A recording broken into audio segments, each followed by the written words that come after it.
And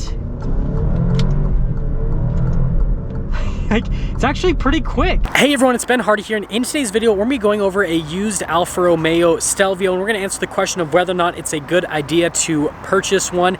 First and foremost though, a huge shout out and thank you to the Dodge Ram here in Sandy for giving me some time with this Stelvio. Check out their inventory in the link below. Let's get straight into the video.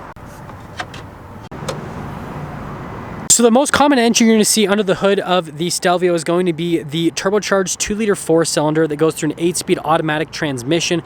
Power outputs for that engine are 280 horsepower and then 306 pound-feet of torque. You can get the Stelvio Quadrifoglio with the 2.9-liter V6, but that's going to be quite a bit more expensive, and there's just not as many of those out there. Let's go over the front end of the Stelvio, and you guys know I'm a huge fan of the styling on this vehicle, from the hood design to the lights and everything else. So first off, I just love the lines they do here on the hood and how they make it where it kind of caves in there in the center portion. And then with the lights, I love the LED accent lights. By the way, they do not blink in person. That's just because of the frame rate of the camera. They're solid in person. And then you've got the projector bulb. I just think it looks really good. They nicely integrate the parking sensors, and then you have Alfa's signature front grille, which I think they've integrated very nicely. But yeah, especially in this white paint with kind of the darker accenting you get from the lights and from the grille, I just think it looks really good and very unique. Now coming on the side here, I've got two 55mm tires wrapped on 20-inch wheels in the front and over in the rear as well. And then apart from that, notice that we've got the red brake calipers that also come with the Stelvio. I think that's another cool option. Now it is additional equipment that you have to pay from the factory, but since this is a used car, you're not having to pay any extra money for that. And then aside from that, the actual wheel design I think looks really good. I like how they have the black plastic molding around here, again just to kind of create some contrast between the dark and the light on this particular car. And then notice that we've got the blacked out mirrors and then the rails there on the top. Overall, it just looks really good. And then here is your full side view.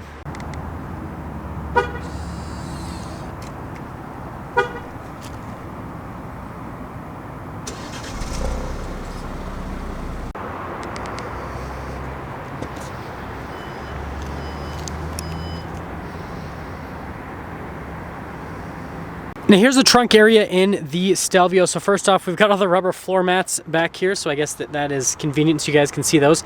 This is the latch you pull to throw down the seat. You've got a 12-volt right next to it, and then underneath here, notice you've got your fix-a-flat kit, that whole setup.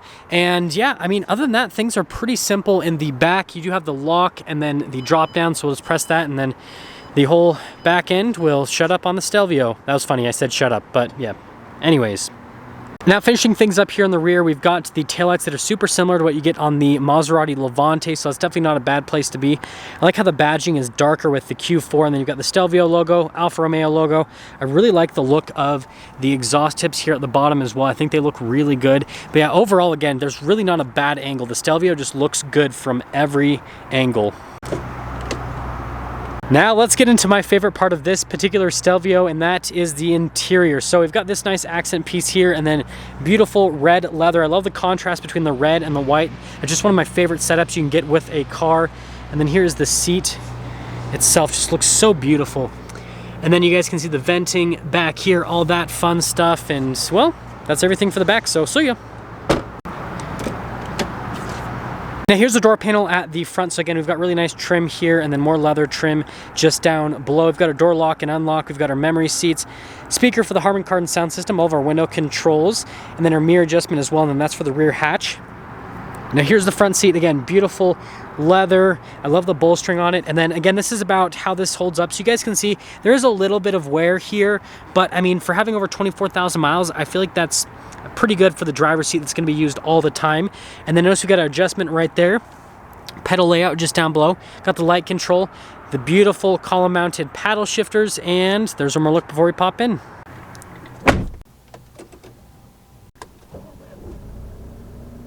Here is the steering wheel on the Stelvio. It's got a normal practical car controls. You've got like your voice command, volume controls, cruise control on the other side, and even hill descent control. The stop start button is on the steering wheel, just like a Ferrari. Alfa Romeo logo, and then again, we've got those column mounted paddle shifters, which look absolutely fantastic. And then behind it, you do have the stock for the turn signal and the windshield wiper, which the paddles do kind of get in the way a little bit, but it's not bad by any means. And then here's a quick look at what the gauge cluster looks like here in the Stelvio. And again, you can see this car has 25,000 miles just for reference. And then here is the center infotainment system. We'll pop it in reverse. You can see the backup camera. And again, remember, this does have parking sensors as well. Resolution on it's good. I mean, this is just Chrysler's backup camera. Literally, you guys watch all my reviews on the Chrysler products and it's the same camera. Aside from that, this infotainment system is not a touchscreen. In the newer Stelvios, it is a touchscreen, but for this version of the Stelvio, it's not a touchscreen, so you control everything via some dials. You guys can see there's nothing happening when I press it. It's relatively easy to use, but the new infotainment system that's a touchscreen is definitely better. So if you're someone who's obsessed with infotainment systems, then I would definitely recommend getting a newer one with the touchscreen. Aside from that, we've got some different drive modes. We have our A, which is going to be kind of like your mode that you do if you're in bad weather, and you've got your N, which is going to be kind of like a normal drive mode, and then your D, which is going to be the drive mode that you do if you're doing fun sporty driving. There's a suspension button as well, and that'll pop up here. Notice it'll say soft, damp, or active. That's only for the D mode, so if you want to be in the dynamic driving mode, but then you want to have softer suspension, you can do that. Dual zone climate controls, heated seats only, and a heated steering wheel. And then you've got this little storage thing that you just press, and then that will kind of cover that up. And aside from that, some cup holders there. Here's the shifter for the 8-speed automatic. It does have manual shift function. And then here's the drive mode select with the suspension button. Notice it doesn't do anything, but then there, and then you can actually do something with it. And then this is for the infotainment system, parking brake. Center console is right here, which I think the latch is, okay, now I'm making myself look stupid on video. Why can I not find this? I've reviewed so many of these, and for some reason, I cannot find, oh, there is no latch. Anyways, you guys can see there's a center console, and yes, there is no latch. You literally just pick it up. But there's a glove box, and notice that you've got nice metallic trim right there. And then finishing things up here at the top, we've got a full panoramic sunroof. Controls for it are just right here in this area. It's kind of hard to see them because you've got like the light controls there, but the sunroof controls are just in front of it. And well, yeah, that's all for the top. Now, if you want the most up-to-date price on this particular Stelvio, again, check out the Larry Miller Dodge Ram Jeep Chrysler and Sandy's website in the description down below. Let's take it out and see how it drives.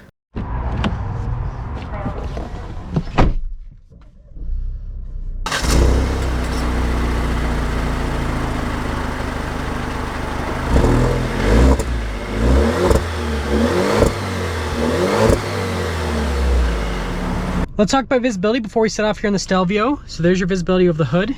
Both the mirrors, they do have blind spot. And then here's throughout the rest of the rear. And let's go have some fun. We are setting off here on the Stelvio, and I'm gonna drive it in the manual mode and also the dynamic mode because I love these paddles and I love how this drives. It's such a fun, sporty SUV, and that's one of the downsides of the paddles, though, by the way, is you might accidentally hit the turn signal like I just did because, like, they're so close to each other. But first off, the Stelvio is such a fun little SUV to drive. If you are a car enthusiast like me, but you need to be a little bit more practical because you need something that has some ground clearance, that can drive in the snow, this is definitely one of those cars that does that. And on top of that, obviously, it's just fun to drive. Like, you downshift a couple. It's so fun. And for an SUV, you actually get some feedback through the steering wheel, and it's an exciting vehicle to drive. Now, if you drive this like a normal person, right? If I put it over into the N mode, put it back into the automatic mode, right? It's not a particularly exciting vehicle to drive in that mode, and I could see why you might get bored of it because it's not the quietest, it's not the smoothest, it's not the most luxurious, right? Like, and it's not necessarily the most responsive with the 2-liter when you're in the natural mode, right? It's not that fun. But again, pop it over into the D mode. I like the soft suspension so it's not crazy bumpy, and start manually shifting yourself. Yeah, you won't get the best fuel economy, but man, is it fun to drive. It's just a complete blast. Like, going to first right here, and like, it's actually pretty quick. Like, it's actually decently quick, and so it's just this fun little SUV to drive.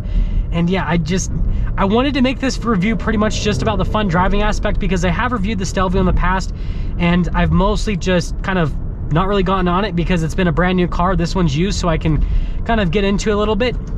But yeah, if you're looking for an enthusiast SUV, the Stelvio. It's tossable, it gives you feedback to the steering wheel, the paddles are really fun to play with, and the transmission's very quick, very responsive. It's just a really good package.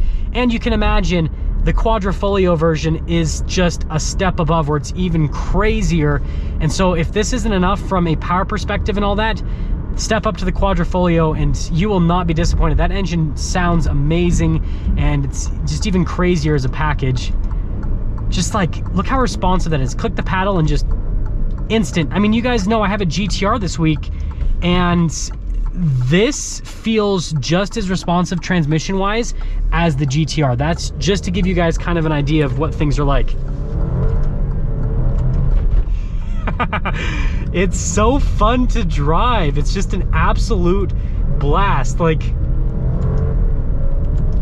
you can just throw it into corners, and like, there's not a lot of SUVs that just give you this level of excitement that the Stelvio gives you.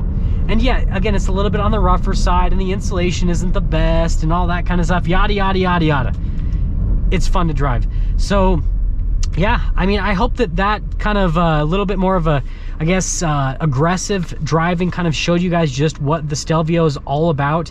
And yeah, if you're in that category where you're an enthusiast, but you need to be a little bit more practical, then I would definitely check out the Stelvio. And as for this used Stelvio, I mean, 25,000 miles, and it still seems like it's, like, everything works great. Like, it seems like the quality on this is really good. And I've seen stuff on forums and everything with people complaining, but I mean, at least this particular one that I'm driving, it seems perfectly fine. I don't really see anything that would make me turn away from it. That's gonna sum things up for this used Alfa Romeo Stelvio. And again, a huge shout out and thank you to the Dodge Ram here in Sandy for giving me some time with the Stelvio. Check out their inventory and link below. I'll see all of you in the next video.